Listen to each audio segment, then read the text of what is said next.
Buenos días. Estamos una mañana más para estudiar la palabra de Dios. Ya estamos a pocas horas de llegar al día del Señor.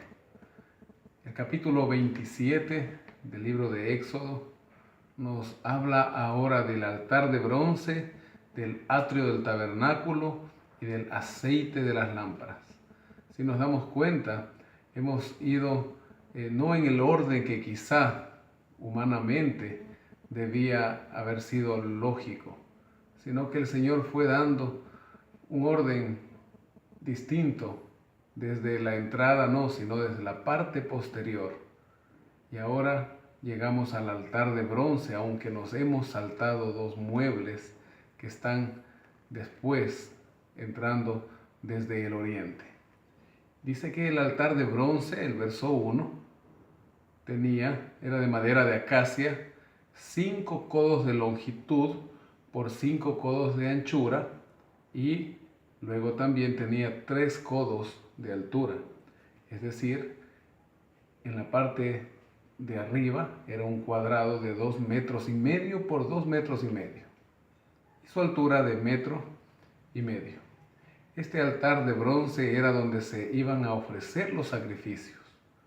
Por eso, el verso 3 nos habla de algunos utensilios, como calderos, tazones, garfios, braseros, etc. Todo esto debía ser de bronce.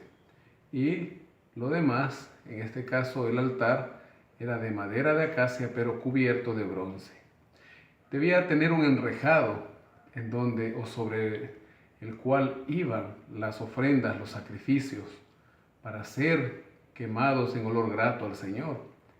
También este altar debía tener en sus esquinas 4 cuernos, y sobre el enrejado también debía tener 4 anillos en los cuales iban las varas para llevar el altar. Si nos damos cuenta, hasta ahora todos los muebles tenían anillos por los cuales cruzaban varas, para que así mano humana alguna no tope el mueble para cargarlo, sino que sea cargado por medio de estas varas.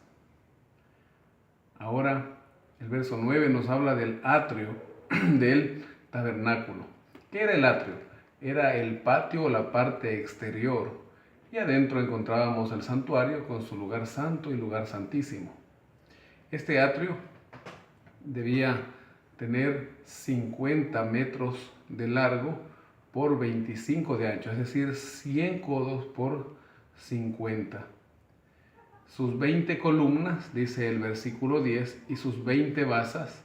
En está hablando del un lado, que sería la parte sur, donde debían llevar 20 columnas con 20 basas, que era donde iba, o sobre la parte donde iban las columnas, y sus molduras debían ser de plata.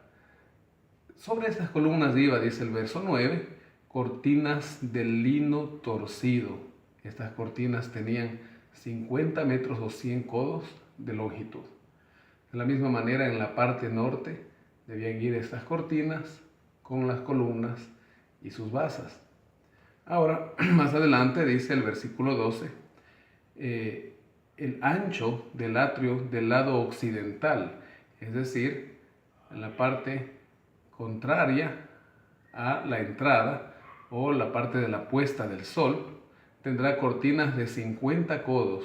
Sus columnas con sus 10, son 10 columnas y 10 basas, 25 metros de ancho. Y asimismo debía tener las cortinas por 50 codos o 25 metros de ancho. Ahora el verso 14 nos habla de las cortinas del lado oriental o del este, por la entrada, a donde llegaba o por donde llegaba el ofrendante llevando el sacrificio, la ofrenda al Señor. Dice que las cortinas a un lado de la entrada debían ser de 15 codos con 3 columnas y 3 basas.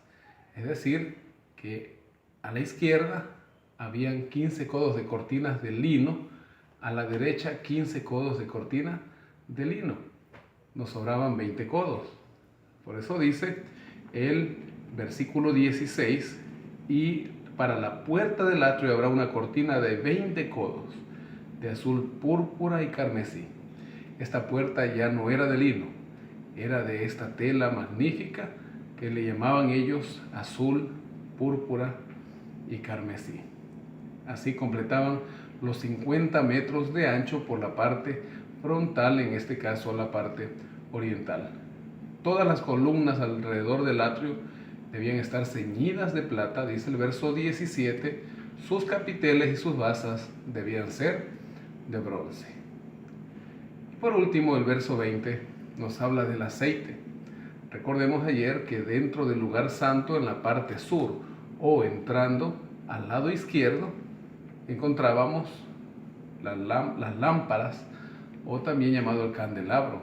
Y dice: mandarás a los hijos de Israel que te traigan aceite puro de olivas machacadas para el alumbrado en el tabernáculo de reunión, afuera del velo que está delante del testimonio. Recordemos que el velo separaba el lugar santo del lugar santísimo. Las pondrás en orden a Aarón y sus hijos para que ardan delante del Señor desde la tarde hasta la mañana, como estatuto perpetuo de los hijos de Israel por sus generaciones. Ese aceite era un aceite especial que a lo largo de la Biblia vemos el símbolo del Espíritu Santo. Querido amigo, así el pueblo de Israel tendría un santuario con sus muebles y sus utensilios para adorar al Señor. Hoy tenemos dos lugares muy especiales: la iglesia, el templo donde adoramos a Dios, y también nuestros cuerpos como templo del Espíritu Santo. Que hoy día nos preparemos para el día santo que está por llegar. Que hoy día sea un día especial antes de encontrarnos con el Señor. Que Dios te bendiga.